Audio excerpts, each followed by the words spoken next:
So yun na nga mga idol, ano.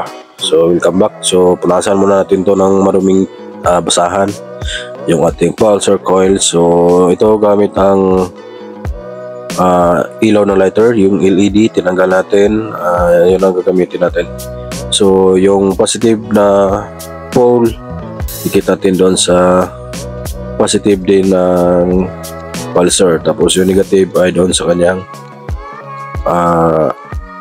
kabitan ng nut ng screw. So bali 6R200 to. Iba pa itong paraan sa pagtitest. So ito siya, ano, yan, tapik-tapikin lang natin yung pinaka ano niya, tapos yung iilaw ibig sabihin na good pa yan, yan, so kung makikita nyo umiilaw pa naman. So nagtataka lang ako bakit ayaw gumana ng aking motor. Umiilaw naman, hindi naman sira yung pulsar at hindi rin naman sira yung aking stator. Wala din naman akong problema sa charging. So kaya na-stress ako, nilagnat, sinipon at inubo dahil wala akong pambili ng pizza. Alright, kaya kahit anong test na lang ang mga ginagawa ko para lamang makita na working pa siya. Yan, so sobrang lakas pa ng kanyang ilaw, working yung ating pulsar. So yan, so isa na yan yung paraan sa pagtitest ng pulsar, ano, kung working pa. Pwede na din na hindi mo na baklasin. So next video yun naman ang ipapakita ko, kasi dito talaga nabaklas ko na, nakalas ko na kasi wala talaga, ayaw talaga ng maglabas ng kuryente. So ang ginawa ko doon sa previous na video, kung nakita ninyo, ginamit ko yung CDI na battery operated na 4-pin, tapos itong pulsar at saka yung kanyang high tension wire. So baka sakali na nandun sa dalawa, pulsar at saka high tension wire ang sira, kaya manual testing ang ginawa ko, pero wala, ayaw pa rin. So dito binalik ko sa ulit, nilagay ko sa cover ng magneto. So tingnan ko kung gumana, at yun nga ang resulta, walang kuryente pa rin. So dahil walang kuryente, meaning hindi sira ang aking pulsar, hindi sira ang aking high tension wire, kundi may ibang sira ang aking motor. Alright,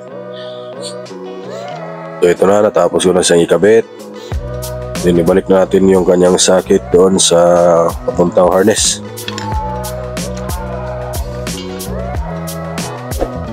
Dahil nga sigurado naman na tayo na hindi sira to, ang pulsar at ang high tension wire. So yun, next video papakita ko sa inyo kung paano naman i-test yung ating stator, kung may problema o wala.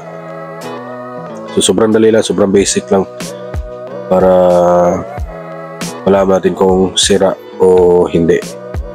So yan, ano.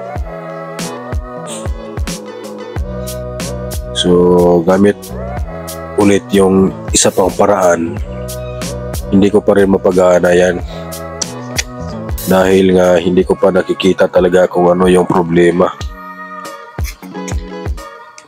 So kailangan talaga ng utok dito sa pag troubleshoot ng problema. Kailangan ng utok at abtik ng isip, kasi pag hindi abtik ang isip mo, medyo masimiluya tayo. Hangay oh yan, so sobrang lungkot na lang hinampak. Hindi niya napagana yung kanyang motor. Yan, tap na naman siya doon sa battery. Koing. Oh, yun, wala pa din. Hmm. Nagproblema na yung inampak dyan, oh.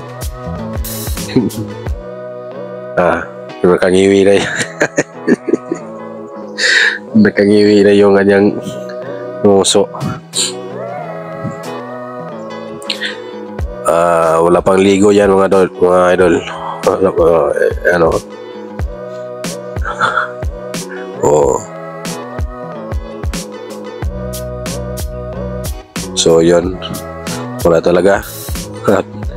Diyan ay naisipan ko na give up na talaga. So kakabit ko na sana siya ulit, tapos give up na talaga mga idol. Na nakita ko yung problema niya. So kaya yun, naging okay na. Naging okay na siya. Dami kong napuntahan, dami kong ginalaw na parts, pero ang problema pala is may putol na wire doon sa CDI, yung sa kill switch naputol lang pala, siguro doon sa pag-welding. Yun ang naging apektado doon, umigo yung lakas ng kuryente. Naputol yung wire, baka pinusil ng welding rod, kaya ganun ang nangyari. Resulta, nagka-problema, nilagnat na tuloy ako. Alright, so hanggang dito na lang muna. Alright, ingat.